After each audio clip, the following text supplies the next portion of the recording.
to bust the myth of that you can't do something because you're an introvert. So oftentimes I will hear, I can't have a business, or I can't be visible on social media, or I can't. And there's always this can't kind of statement that they can't do it because they are an introvert. And it's a complete lie. There are many, many successful introverts that just have found a way of doing it that works for them. And so not using it as an excuse is the biggest thing. So not necessarily a myth, but yeah, just believing that your introversion does not hold you back.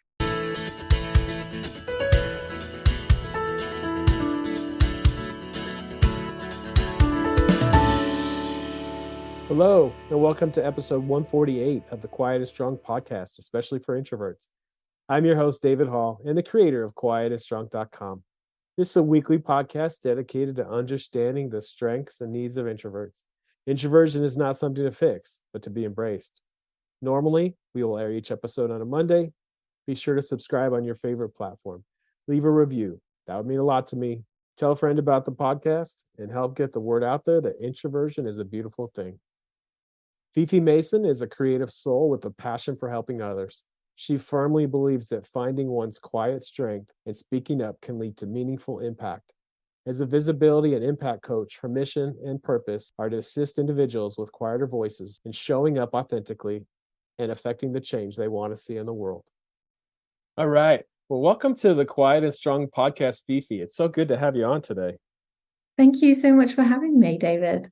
Absolutely. And we're going to get into a new book that you put out there and also just some great work that you do supporting introverts. But before we do that, I always like to start with just tell us a little bit about yourself, your journey through being an introvert and now helping and coaching other introverts. Yeah, of course. So my journey started in 2018 when I became a freelance brand and website designer. And previously, before that, I'd worked in the marketing industry, but I felt like I had to get out there and do it by myself. It was that time for me. And that first year, even though it was a fairly successful year for a first year, I realized that after a time, I was attracting the wrong kinds of clients. And the reason was because I wasn't putting myself out there. I wasn't sharing anything about myself personally. I was being very generic in the content I was sharing and just not being me and not showing who I am. And that inevitably attracted the wrong kinds of clients that I didn't get along with. We had personality clashes with, and a couple of clients that really did brought me to tears after having like conversations with them, and it was not a very good time for me. It got to a point where I just thought I need to make a drastic change in what I'm doing in my business to align with it more and have more of a connection and find that joy again. So I went on this personal brand journey, which, well, it was a self-discovery journey, but it was all about developing my personal brand and learning about personal branding. And ultimately, I fell in love with that whole process because it's about figuring out who you are, what you're all about, and then who you want to help the most, and finding those people in the world to actually really make a difference in people's lives.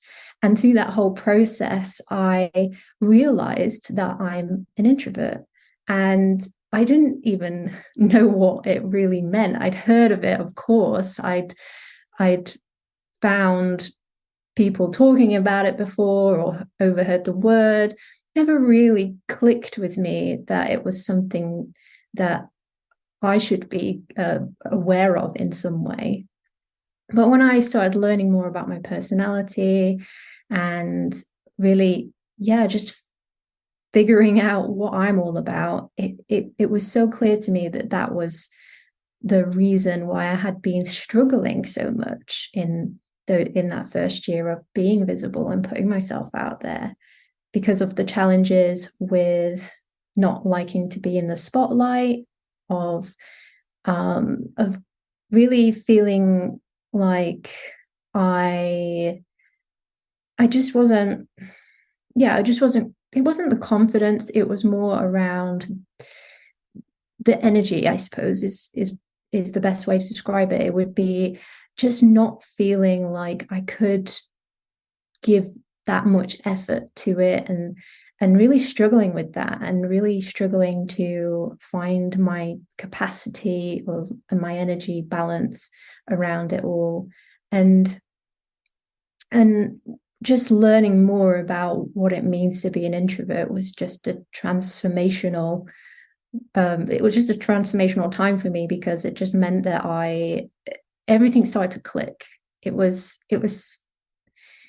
interesting how I looked back at my past, and I was like, now that makes so much sense, because every time there were certain things where I'd had a few challenges, or felt like I was different in some way, or I I just wanted to be by myself, for instance. Like, I always thought it was something wrong with me rather than it just being who I am. And so really that whole self-discovery period and learning more about personal branding was the catalyst for me learning about who I am, and learning about introversion. And so because I learned that, I decided that introverts and quiet people like myself were the people that I wanted to help the most. And because I fell in love with that process of personal branding, figuring out who you are, how you put that into your brand, and how you show up in the world, that's what I decided was going to be my thing. It was like a calling for me, to help introverts and quiet people with their personal brand. Awesome. Too many people that have felt like there's something wrong with them. And as we know, for me, when I felt like something was wrong, what was wrong was my understanding or misunderstanding of introversion. That was what was wrong. It wasn't my introversion. And introversion, as we both know, can be a beautiful thing. It's just you have to understand it. Yeah, exactly. I always felt like when I'd heard the word, it was just something that was for those who were the shy people, or maybe those that just were antisocial in some way. And it was those misconceptions that most people seem to have around the term introvert. But when you actually learn about it, and you think about what it means to be an introvert, that's when you actually understand yourself better, and realize it's not that we are wrong, it's that we have the wrong misconceptions around it. Definitely. Yeah. So what made this all click for you? Was there a certain book or resource or something that made it click? Well, there were a couple of things. So the first time I was doing once I was doing personality tests, and every time it was there was introvert in there, and I was like, what does this mean? What does this mean? And then I think so. It was the Myers-Briggs one, of course, and then I did do the Big Five, and it said I'm very high in introversion or very low in extroversion, I suppose is what it is.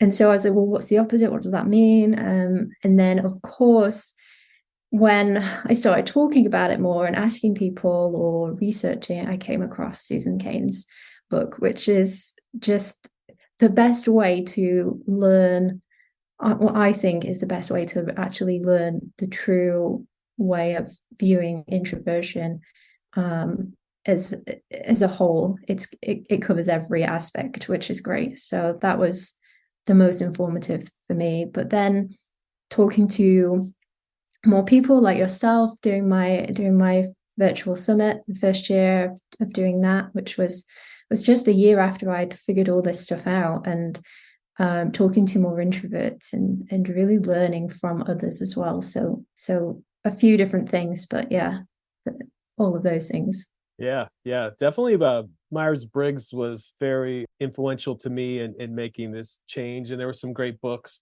You're not the first to mention Susan Cain. I think the book is about going on 10 years right now, and so many people have said that that brought awareness to them that, hey, there is nothing wrong with me. I have some great strengths as an introvert. Yeah, you've put on some amazing summits. That's how we met. You invited me to be on your first quietly influential summit. I have to think it's really about introverts sharing with other introverts how to be successful, how to be successful in marketing or networking or public speaking or managing your energy. Mhm. So, what do you say when people say things like introverts can't be good public speakers or good at networking or good at anything? What do you say to that? Well, obviously, the first step is to understand what it means. And when I say that, I think it's understand what introversion means to you, because there is so many definitions, so many variations of how you could approach it. And if you actually think about the whole scale of it, that it's introvert on one side and extrovert on the other, and no one is one way or the other completely. It's really dependent on you. So you have to understand what introversion means to you. And so I say start there, and that's the first step is accepting that you're an introvert and understanding how, and then it's understanding how you actually approach that. So if you find yourself needing more downtime because you're an introvert, then it's then being aware of that. And then if you are to be considering going to a networking event, for instance, and you're going to have this this kind of burnout at the end, or this energy drain at the end of it, it's navigating that. So how I break that down is understand, no, accept, understand, and then adapt.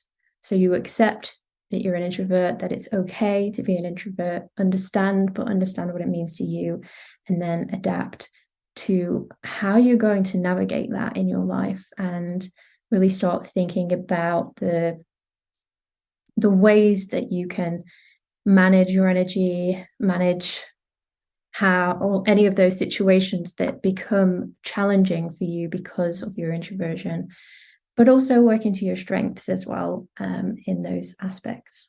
Yeah. And speaking of strengths, what's a strength or two that you have because you're an introvert? I think one of the main strengths for me is, I would have to say, observation. That has been my biggest strength, because I have always learned by watching other people, observing what's going on, and then finding my own way of doing things. And I think if you can tap into that, it's one of the best ways to start to figure out where you're going to go, what you're going to do, how you're going to do things, just by being observant and using that strength of observation that we have as introverts. Yeah, that's definitely my top one. And so we talk about strengths and needs, and you were talking about definitely the need to recharge after maybe going to a networking event. Is there any other needs that you've really discovered? Hey, as an introvert, to be successful, I need this. Oh, great question. Well, what I think from my perspective of helping people with personal branding and visibility is we also have these three needs: belief, balance, and belonging. So belief is belief in yourself, belief in what you stand for, what you're all about. And then balance is, it comes back to the energy side of things, but also the capacity that you have on to spend on things, understanding your capacity, and also working to your strengths, your core capabilities within what you do. And then the third thing is belonging, which is to really have a strong sense of belonging in who you're helping in the world, whether that's as a coach or an impact maker, which is who I help the most now, working with those who want to help other people. And it's just having a really clear understanding of who you want to impact in the world, and creating spaces to bring those people together and create belonging within your community. So there are the three things I would suggest. Yeah, absolutely. And then the other thing that we do is we bust myths here. So is there a myth or two about introversion that you want to bust today? I'm sure most of them are being busted many, many times on this Yeah, yeah. show. um, I would say to bust the myth of that you can't do something because you're an introvert. So oftentimes I will hear, I can't have a business, or I can't be visible on social media, or I can't, and there's always this can't kind of statement that they can't do it because they are an introvert. And it's a complete lie. There are many, many successful introverts that just have found a way of doing it that works for them. And so not using it as an excuse is the biggest thing. So not necessarily a myth, but yeah, just believing that your introversion does not hold you back. Definitely there's myths out there. Introverts can't be this or can't be that, like you're saying. And I always say it's not really if, it's the question changes to how. Like, how can you be successful? So I use public speaking as an example. My extroverted friend might just get up there, wing it, and be amazing, and everybody loves her speech. But for me, I can do the same thing, but I have to put in a different style of preparation in order to be successful. And I can't, I mean, my winged speech might be okay, but it's going to be so much better if I do the introverted preparation I need to. And it's not that we can't do things, it's just the how we're going to do things might change. Yeah, I totally agree. So before you kind of put the finger on that you were an introvert, you actually went to work on your own. Is that the case? Yeah, so I started before I even realized I was an introvert. I was starting my business, and just going to a lot of networking events, making lots of connections, and really struggling with a lot of those more extroverted ways of approaching things. And then yeah, and it just made me go around to that point where I just ended up working with the wrong people, the people that were probably more extroverted, more just not aligned with my personality, and realizing that wasn't going to work for me. But yeah, I knew it was, I started before I knew I was an introvert. Yeah. Yeah. So how did you start to draw in the right people for you? Yeah, so it just ended up that when I went through that process of personal branding, I started I did a big pivot, a big rebrand of myself, and started putting myself out there with new messaging, um, with this core message of helping introverts, helping quieter individuals with their personal brand. And so it just, yeah, and things took off because I was being more specific, and really speaking to others that had the same challenges that I'd been through. And it just made it make so much more sense and be more authentic, in that I was sharing a message that was completely authentic to me, and starting to put myself out there in those ways, and working through some of the challenges as I was doing that, showing up. And we're going to talk about this self-silencing and how working through some of those obstacles, with some of the tools that I've now developed as well, has helped me. Yeah. And so you learned to be your authentic self. Now, how do you help those you work with need to learn that? How do you help them find out how to be their authentic selves? That's what I do through my book, through my coaching programs, and that kind of thing. And it's all about working on figuring out who you are, as I said, and getting a really good solid understanding of yourself to start with.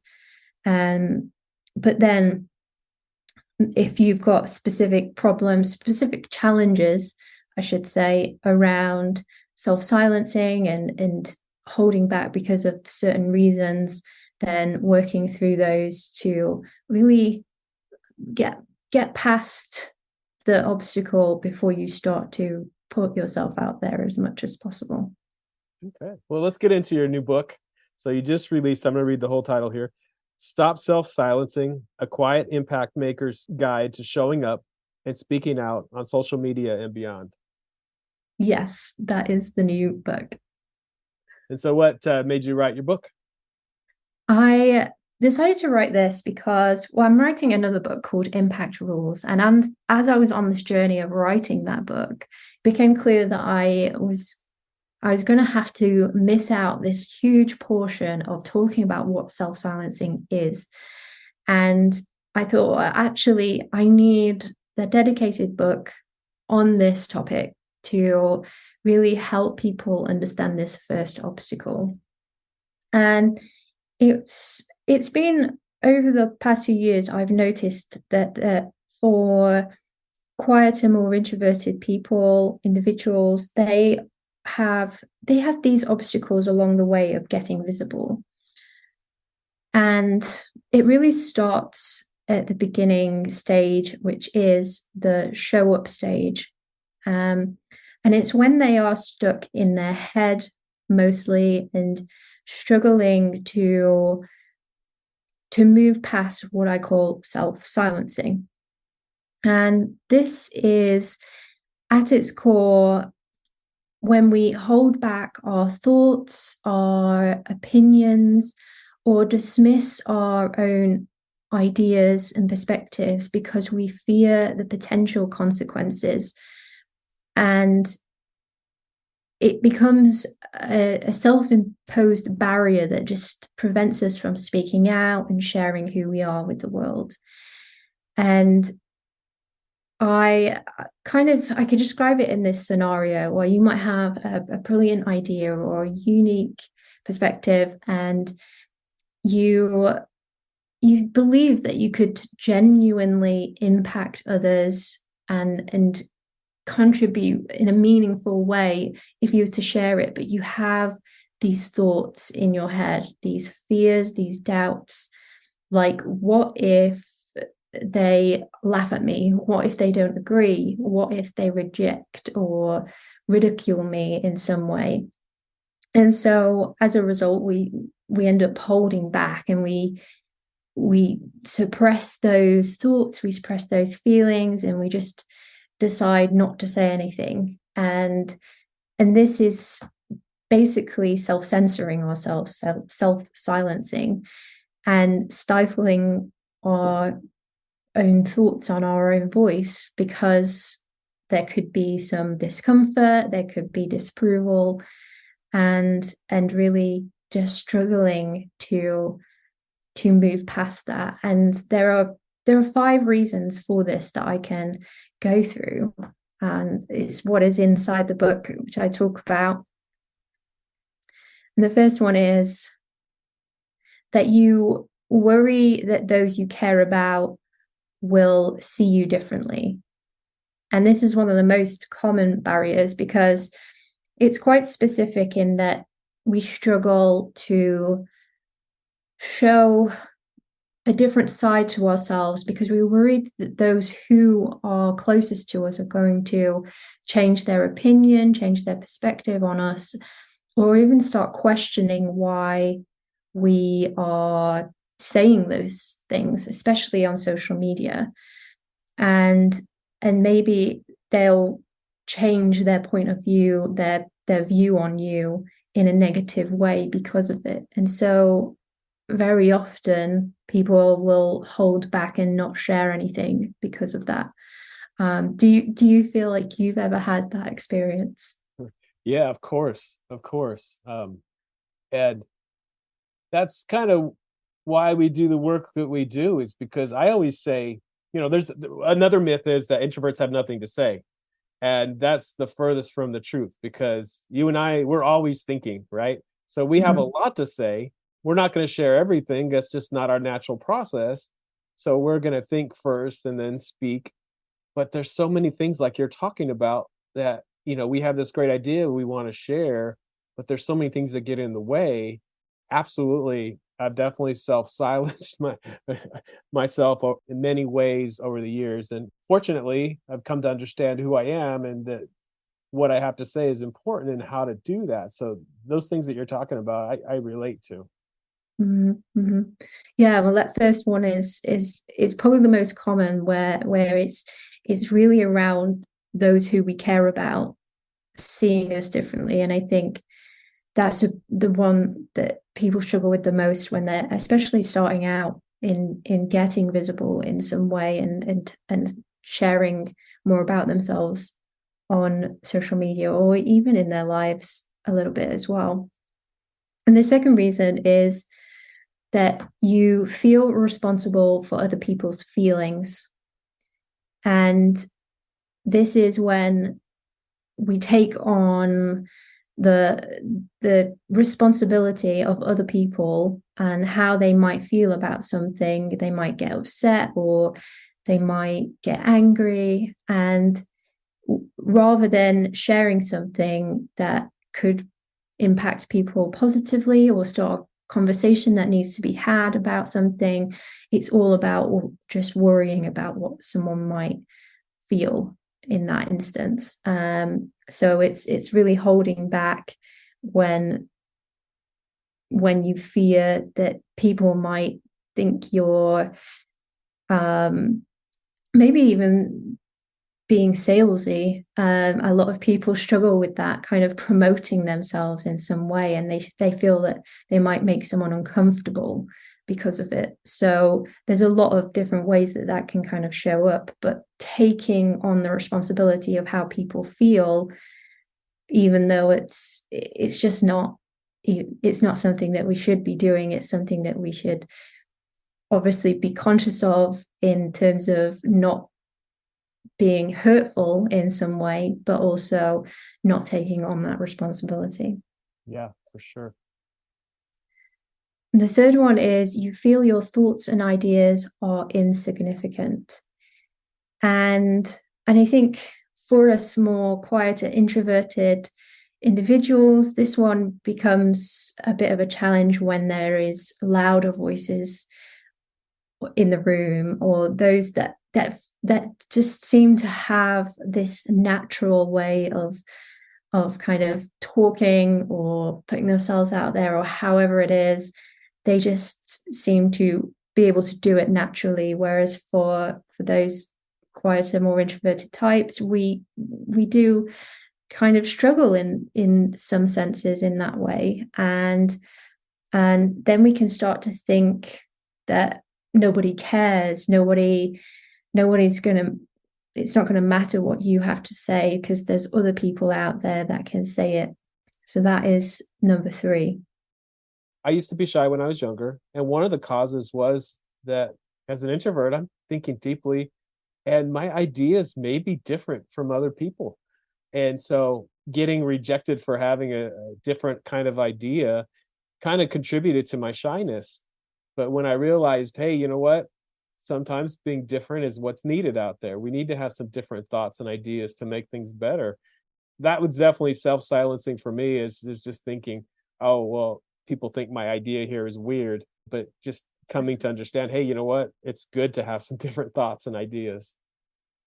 Yeah, again, yeah, that one is, it probably ties into that third one, in that, yeah, just feeling like the ideas aren't the same ideas that other people are coming up with. So why does it matter? Why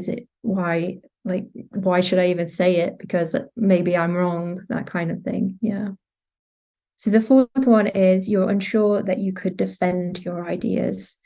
And this comes up often because it's really, well, it comes up in two different ways. There is the face-to-face, and then there's the online way.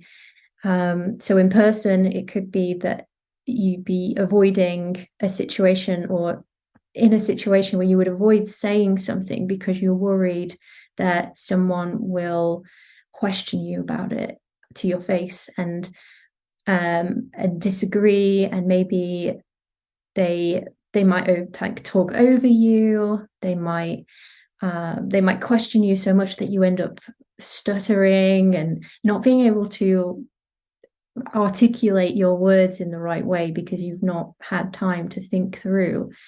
And then in the online world, the worry is a bit different because you do have time to think through responses, of course, but there could be people who are a bit more aggressive, a bit more opinionated.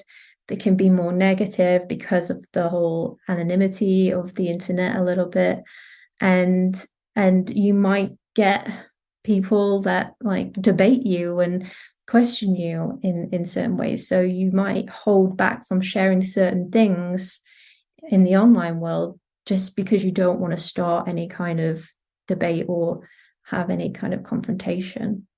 Yeah. So that's number 4. I've been through that too. And then the final one is you feel you don't have a right or you're not good enough, which could probably tie in again to what your point around weird, that maybe your ideas are weird. But I think this takes a different stance in it's more around not feeling qualified enough, or that you've not had the right experiences to share your thoughts on something. And so you just don't speak about it, you don't talk about it because you feel like someone else is a better person to talk about that topic.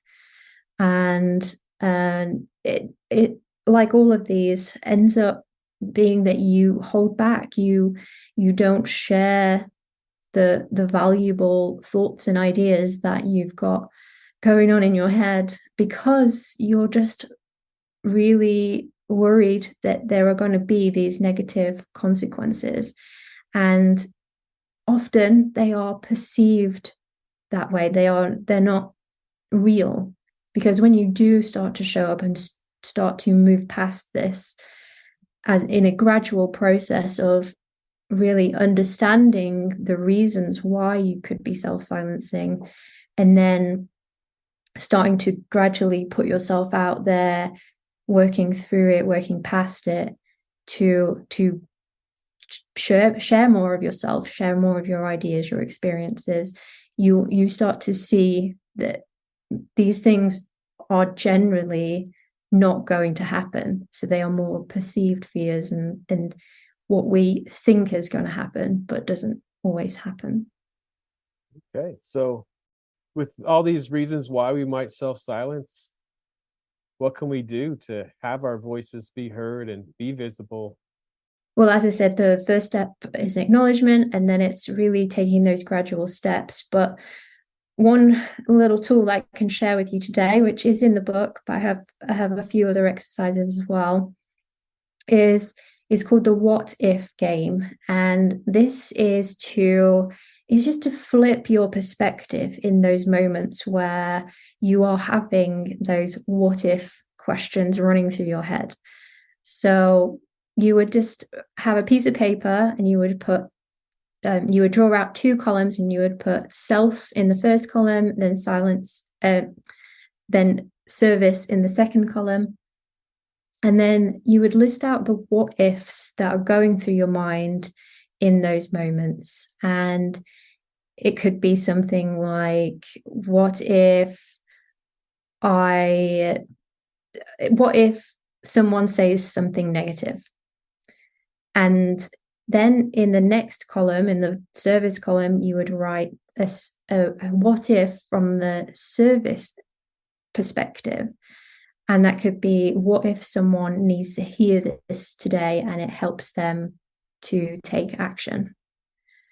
So it's flipping yourself, your perspective from self to service, and really showing up with a service mindset so that you're serving people, helping people, putting other people and the impact you can make in other people's lives as at the forefront rather than the things that are going on in your own head. And it's just a really quick reframing technique, and it will, just take you out of your head and bring you back down to connecting with the purpose that you have, and the impact that you want to make in the world. Yeah, absolutely. And I think that's probably one of the challenges is we are in our heads, which is a good thing, but we also have to get out of our heads from time to time. Yes, exactly. And Fifi, I recommended and I really enjoyed your book. Is there anything else about your book that we didn't talk about yet? No, that's it. So it covers what self-silencing is in a bit more detail to what I've described. It goes through in more detail to all those 5 reasons you might be self-silencing, and then it has a few extra exercises, tools in there to help you move past self-silencing. So yeah, that's it. It's a mini book, it's a small book, but I wanted it to be short, impactful, and really just take you to the next stage of working through those challenges. Yeah. And as I shared before we hit record, I'm a fan of the mini book, let's get something we can digest quickly and actually make a difference right away. So again, very good. And we'll look forward to your next book too. Yeah, I'm excited for that one as well. And it's another tool that helps with this as well. So it's just going in more detail. So Fifi, when I think of you, I think of your work in helping others with branding, especially for introverts. And so, as we're talking about having the voice, tell us a little bit more about having a well-defined brand and how that helps you to become visible. Yeah, so having a strong personal brand is really, really crucial. It's all about figuring out, as I've said all through this, figuring out who you are and putting that into the world and showing people what you're all about, and really aligning everything that you do with the way you want to show up and be perceived. And I think it's one of the most important things to do but nowadays, because we are so involved in the online world, and how you're being perceived and showing up is what can make or break you in some ways. It brings all those opportunities, it brings the clients if you have a business. It's if you're not showing up authentically, if you're not being you, you're not standing out, you're not going to be the one that people want to work with the most, if you're not being yourself. And I think it's really important to take that time to find that strategy or define your strategy in how you're going to show up. So definitely being authentic is key. What are other ways that you help your clients develop their brand? Yeah, it's all, well, with the coaching, it's all about figuring out again what is stopping you, what is getting in the way, those barriers, and then having that strategic kind of approach where you start to get clear on how you're going to communicate everything, how you're going to show up, and the content you're going to create, and getting clear and having those goals in place so that you're going to be doing the right things in your business. Yeah. And again, like we're talking about, it's how to do it, bringing your introverted strengths and honoring your needs. Yeah, all on your terms, figuring out how to put your personality across, and do it in a way that aligns with you. Yeah. And then just kind of back to introverted needs. What are ways that you manage your energy and how do you find your quiet time that you need? One of my favorite ways is I have no people days. I remember So you talking about that and I'm a little yeah. jealous. I have days where I don't see anyone. I absolutely love it. And I do keep that quite strict. So every Monday, I actually live by myself as well. So it's just me and my dog all day long. if anyone comes to the door, I'll ignore it. If anyone like emails me, I ignore it. So it's a day where I'm just nothing at all to do with anyone else, just me in my own space.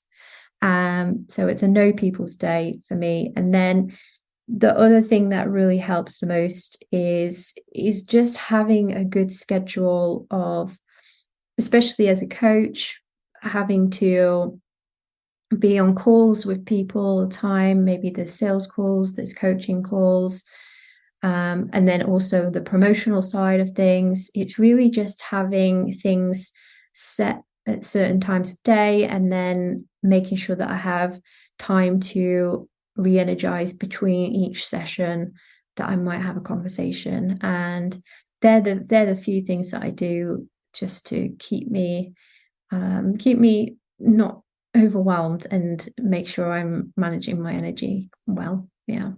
Very nice. And yeah, I don't have any no people days, but I definitely could see the benefit. I'll try not to email you on a Monday. We've talked a lot about a lot of great things today. Congratulations on your book. Looking forward to your next one. Is there Thank anything you. else that we didn't talk about today that you want to share? Not that I can think of. Actually, in fact, if you want some help to figure out if you are self-silencing and why you're self-silencing, I do have a quiz on that. So if you go to fifimason.com/connect, you will see the quiz on there. I have another quiz, and I have a YouTube channel, and all the links are on that page. So you'll find everything on there. Very nice. I will put that in the show notes as well. Fifi, we've had a great conversation. You're doing some amazing work. So thanks again for being on the show today. Thank you so much for having me. Thank you so much for joining me. I look forward to further connecting with you. Reach out at david@quietandstrong.com or check out the quietandstrong.com website, which includes blog posts, links to social media, and other items. Send me topics or guests you would like to see on the show. If you're interested in getting to know yourself better, there's now a free Type Finder personality assessment on the Quiet and Strong website.